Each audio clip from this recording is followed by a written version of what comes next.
તો આ સાથે સમાચાર સામે આવી રહ્યા છે। મહત્વપૂર્ણ સમાચાર પ્રાપ્ત થયા છે। તો મહત્વના સમાચાર સામે આવ્યા છે। ખેરાલુ નગરપાલિકાના પ્રમુખ બન્યા મોહિનીબેન પંડ્યા।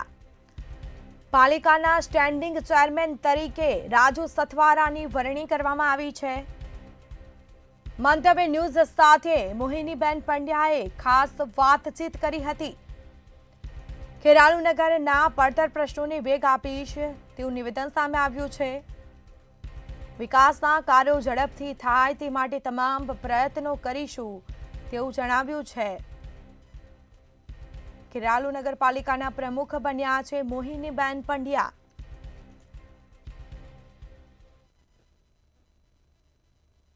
મહેસાણા જિલ્લાના ખેરાલુ નગરપાલિકાની અંદર જે ચૂંટણી યોજવામાં આવી હતી, જેમાં સ્પષ્ટ બહુમતી એટલે કે ભાજપના 13 સભ્યો પ્લસ 4 અપક્ષ જે ભાજપ સમર્થિત હતા, કુલ 17ની મેજોરિટી સાથે આજે નગરપાલિકાની અંદર જે નવનિયુક્ત પ્રમુખ મોહિનીબેન પંડ્યાની વરણી કરવામાં આવી છે। અન્ય ઉપપ્રમુખ તરીકે ગીતાબેન પટેલ અને સ્ટેન્ડિંગ ચેરમેન તરીકે રાજુભાઈ સથવારાની વરણી કરવામાં આવી છે। આપણે અહીંયા આપણી સાથે રાજુભાઈ સ્ટેન્ડિંગ ચેરમેન અને પ્રમુખ મોહિનીબેન પંડ્યા જોડાયેલા છે। આપણે એની સાથે સીધી જ વાત કરીશું। તો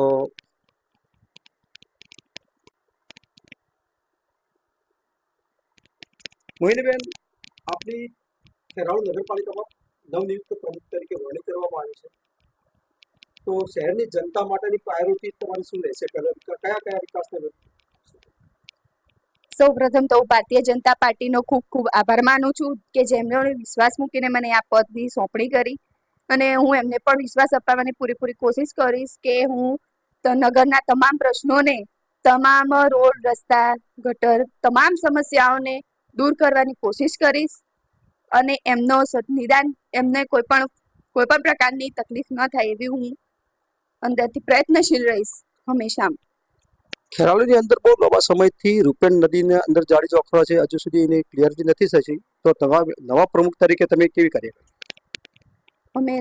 અમે રૂપેણ નદીની ક્લીન કરાવવાનો અમે કરીશું। રૂપેણ નદીને ક્લીન કરાવીશું સૌપ્રથમ તો, ને આગળ બીજું જે પણ કઈ કામ જે અધૂરા ભારતીય જનતા પાર્ટીએ આમ તો વિકાસના કાર્યો કર્યા છે અને આગળ પણ અમે કરતા રહીશું। એવી રીતના અમે અમારી રીતે કામ કરીશું આગળ। રૂપેણ નદીના સિવાય પણ બીજા ઘણા એવા પ્રશ્નો છે જે અમે ઉકેલ લાવવાનો કોશિશ કરીશું તમામ સભ્યો સાથે મળીને। આ હતા ખેરાલુના નવનિયુક્ત પ્રમુખ મોહિનીબેન પંડ્યા। આપણી સાથે સ્ટેન્ડિંગ ચેરમેન જે ચેરમેન છે રાજુભાઈ સથવારા, એ પણ જોડાયેલા। રાજુભાઈ, શું કહેશો? આપ ચેરમેન તરીકે વરણી કરવામાં આવી છે, કેવા કાર્યો શું કરશો? સૌથી પહેલા તો ભારતીય જનતા પાર્ટીએ પ્રમુખ, ઉપપ્રમુખ અને કારોબારી ચેરમેન તરીકે ત્રણેય લોકોના અમારા ઉપર જે વિશ્વાસ મૂક્યો છે, એ વિશ્વાસ કાયમ માટે રહેશે। પાર્ટીને અમે ખાતરી આપીએ છીએ કે વિશ્વાસનો વિશ્વાસઘાત નહીં કરીએ, અને આગામી જે ખેરાલુ નગરમાં અત્યાર સુધી અમારી ભારતીય જનતા પાર્ટીની સરકાર જ છે અને એને જ કામ કર્યા છે, અને બધા ઘણા સરસ કામ થયા છે, અને હજુ પણ જે કોઈ પાણીનો પ્રશ્ન છે, ગટરનો પ્રશ્ન છે, રોડનો પ્રશ્ન છે, જે કોઈ ખૂટતા કામ અમે પૂરા કરવા માટે પૂરેપૂરા પ્રયત્નશીલ રહીશું।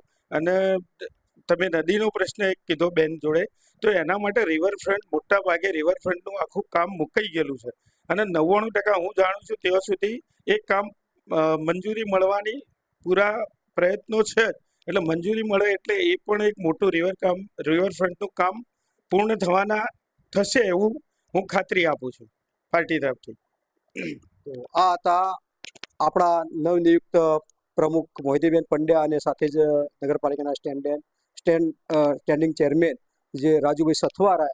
બંનેના જે પ્રશ્નો છે ખેરાલુ શહેરના તમામ પ્રશ્નોની વાચા આપવા માટેના સતત પ્રયત્નશીલ રહેશે એવો એમને વિશ્વાસ વ્યક્ત કરે છે। મૂળજી ગોસ્વામી, મંતવ્ય ન્યૂઝ, ખેરાલુ।